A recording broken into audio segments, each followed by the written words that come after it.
महिंद्रा की छैलो है ये D2।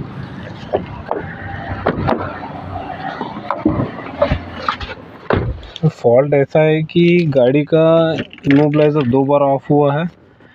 तो गाड़ी में जो लाइट है, इंजन चेक लाइट है, देखिए ये ब्लिंक करता है इंजन लिख के वो, और यहाँ पे हल्की सी चेक लाइट आके चली जाती है।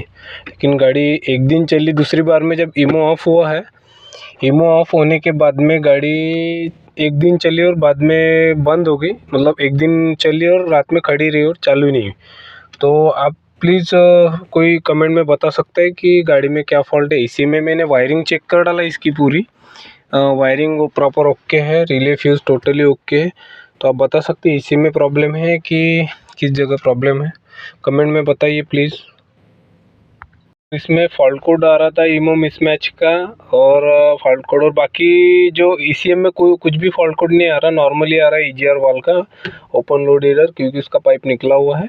और बाकी का जो है इमोबिलाइज़र में आ रहा है क्योंकि इमो ऑफ है, लेकिन गाड़ी नो स्टार्ट नहीं हो रही है। तो आप प्लीज़ हेल्प कीजिए, कमेंट में आप बता सकते हैं कि क्या फॉल्ट कोड है। तो मतलब गाड़ी चालू क्यों नहीं हो रही, फॉल्ट कहाँ पे होगा।